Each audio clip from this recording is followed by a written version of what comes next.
The first time you light a rocket mass heater in a dead, silent world, it feels wrong, because nothing dramatic happens.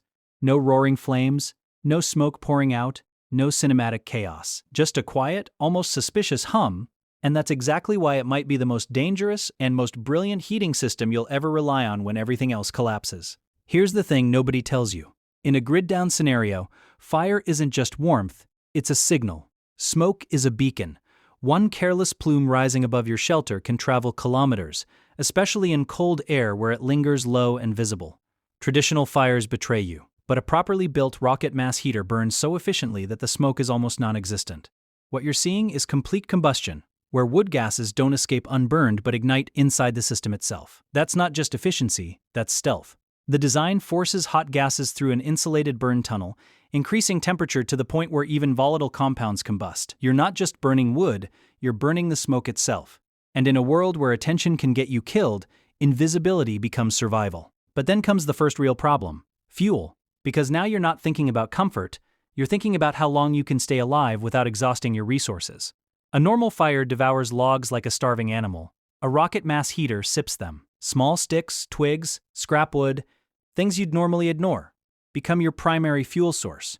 That's because the system is designed around a vertical feed tube, allowing gravity to regulate how wood burns. Oxygen gets pulled in at high velocity, feeding a clean, concentrated flame. It's not about size, it's about surface area and airflow, and that means you can walk a few hundred meters, gather what looks like useless debris, and come back with enough energy to heat your shelter for hours. This section is based on practical field survival experience, rather than formal academic sources. Now listen carefully, because this is where most people screw up. Heat isn't just about fire, it's about storage. You can build the most efficient burn system in the world, but if that heat escapes, you're back to freezing the moment the fire dies. The real genius of a rocket mass heater is the thermal mass, usually cob, stone, or brick, that absorbs heat and releases it slowly over time. Think of it like charging a battery, except the battery is your floor, your bench, your walls. When hot exhaust gases snake through this mass, they transfer heat into it, dropping from hundreds of degrees down to near ambient temperature before exiting. That's why the exhaust pipe can be cool enough to touch. You're extracting nearly all the energy before it leaves your system.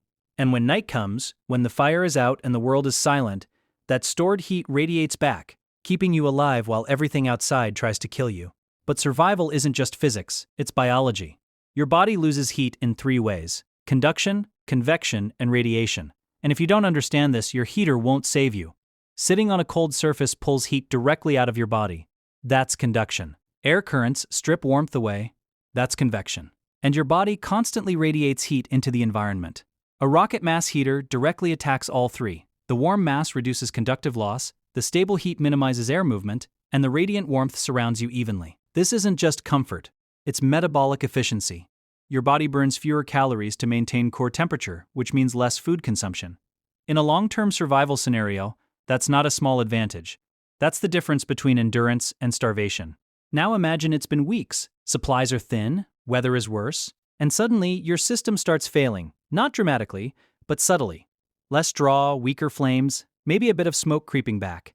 That's when you realize airflow is everything.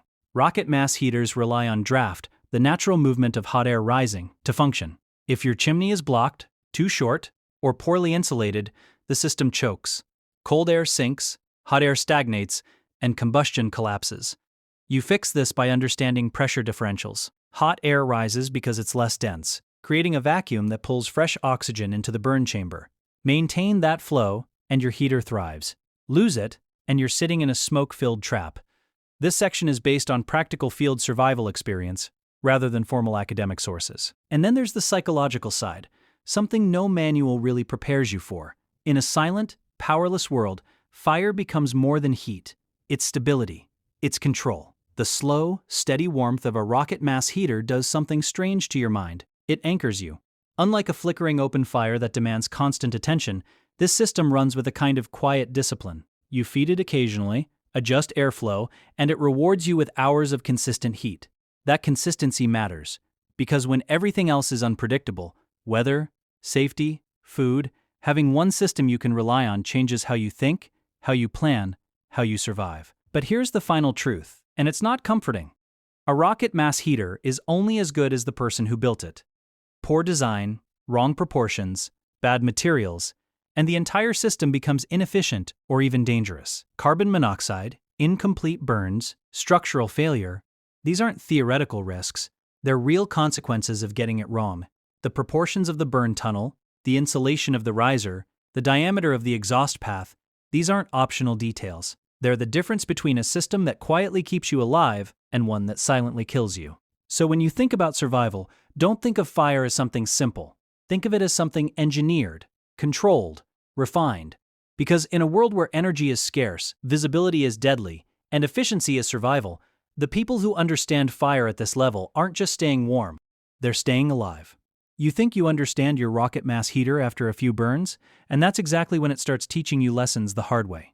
Because long-term survival isn't about getting something to work once, it's about keeping it working when conditions turn against you. And eventually, they will. The air gets heavier, wetter, colder. Draft weakens, fuel quality drops.